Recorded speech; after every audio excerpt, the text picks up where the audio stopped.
A second aspect of mentoring is the mentor-disciple relationship. The mentor-disciple relationship. Now, this relationship is a complicated relationship and is a combination of at least 4 different relationships. The first one is as a fellow sojourner or a fellow learner.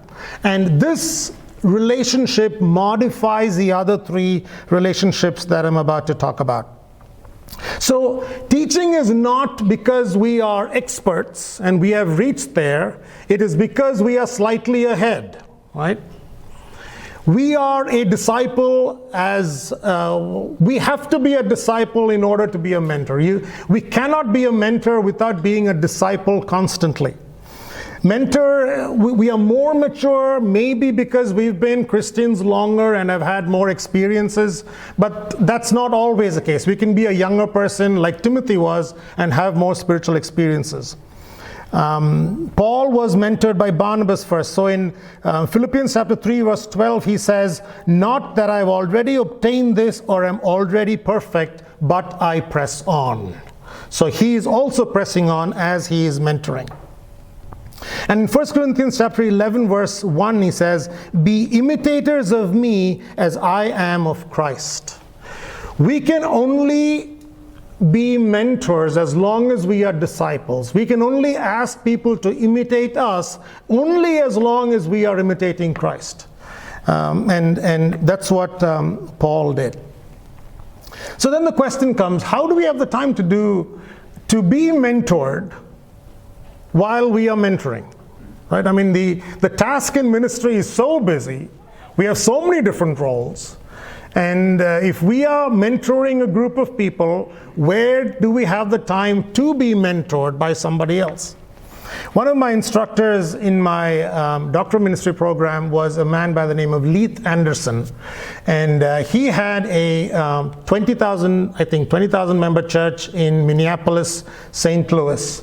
And after that, he became the head of the Evangelical Association of America, something that oversees 80,000 churches.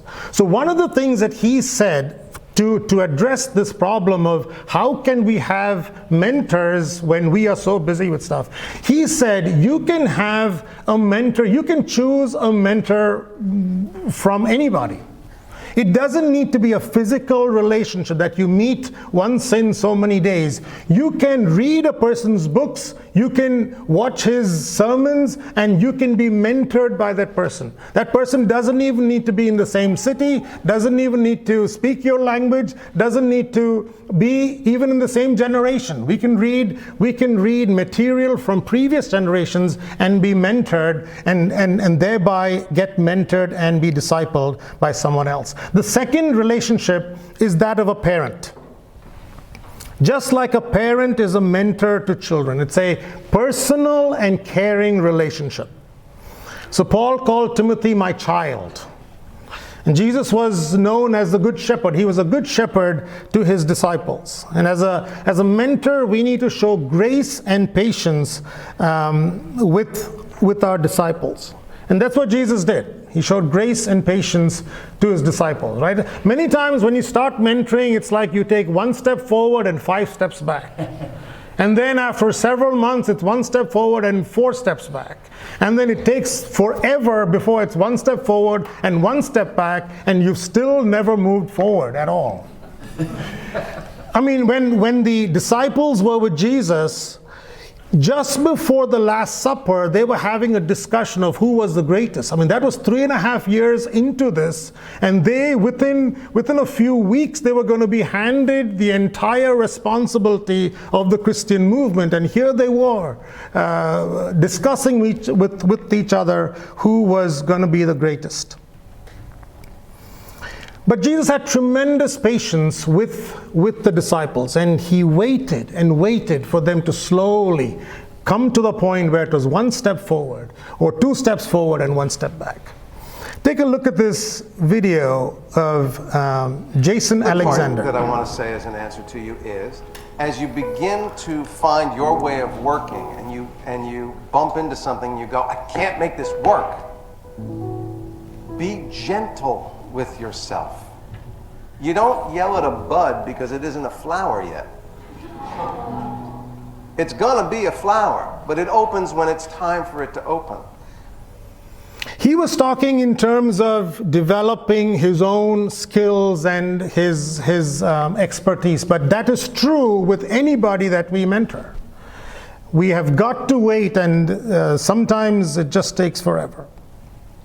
A third relationship is that of a teacher. And this involves disciplined training. The training that the disciples got under Jesus was a rigorous training. There were times when they wanted to sleep, but they couldn't sleep.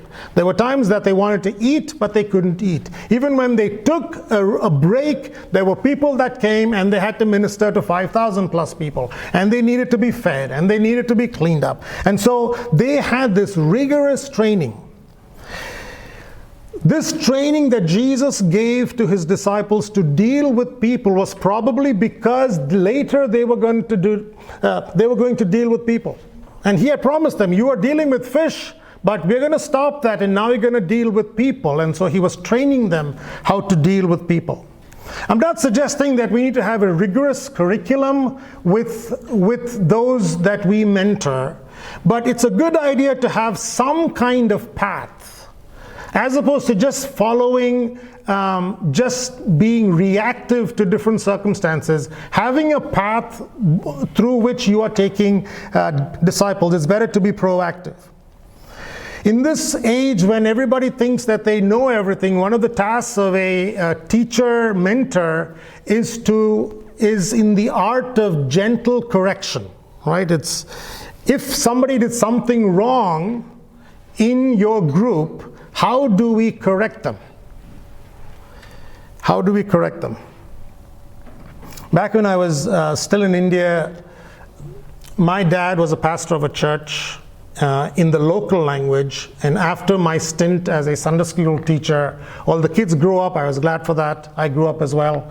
And I became, we started the English service of that church, and I led the English service of that church.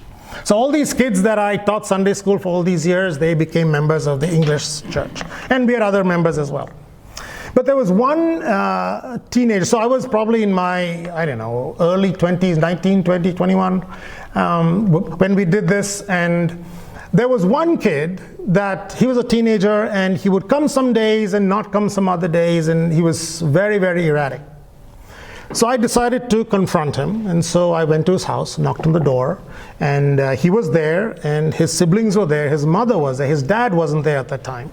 So I went in and I talked to him. I said, this is not right, you need to come, we need to grow. I gave the nice talk. Honestly, I felt good about myself. I felt like I did a good job. I explained everything well. I scored good points with the mother who was standing there, check. I scored good points with the siblings that were standing there. I said, you need to be a good example for your siblings. And I checked all the boxes, I felt good, and I left. That kid never came back. Not one more time. What should I have done? I should have taken him out to have chai and masala dosha and asked him, why aren't you coming? But I thought I knew the problem, and here is a solution, and let's fix it. That wasn't the way to correct, right? So the way we correct people is huge. And obviously it depends on our temperament. If we have a confrontational temperament, then we need to tone it down a little bit. If we have a non-confrontational temperament, then we need to ramp it up a little bit. But we need to work with our temperament, work with the temperament of the people that we're leading.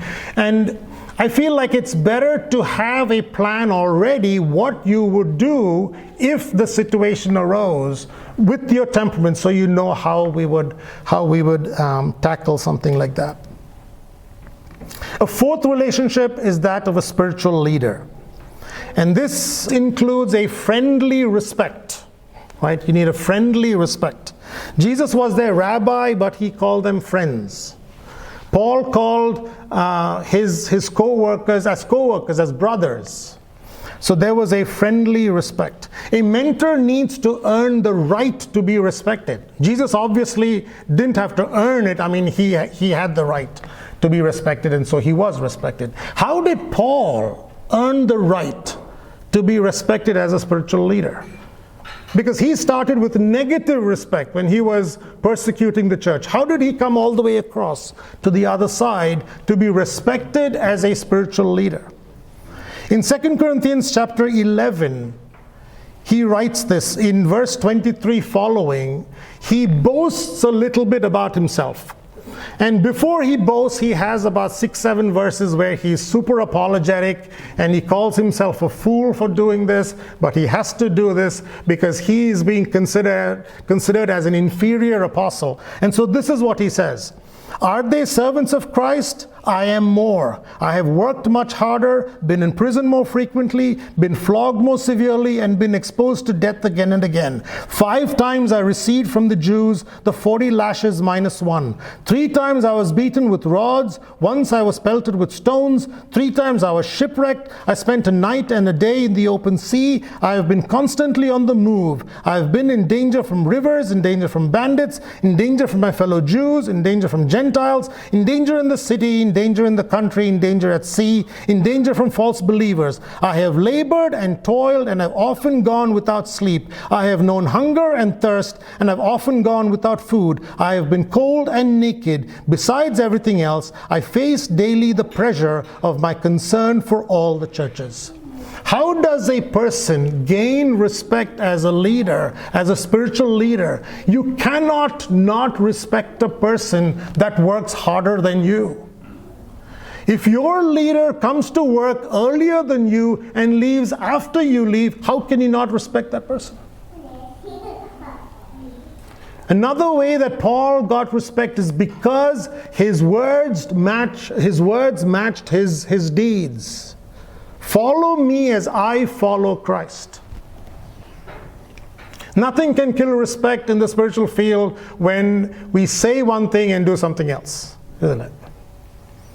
It's a struggle to keep the perfect balance. Are we going to be more friendly or gain respect or be disciplinary?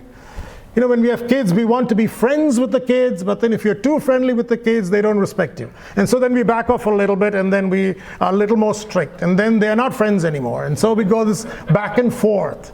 And that's how it's going to be with the mentor. It's just this complicated relationship that we have to somehow find ways to balance.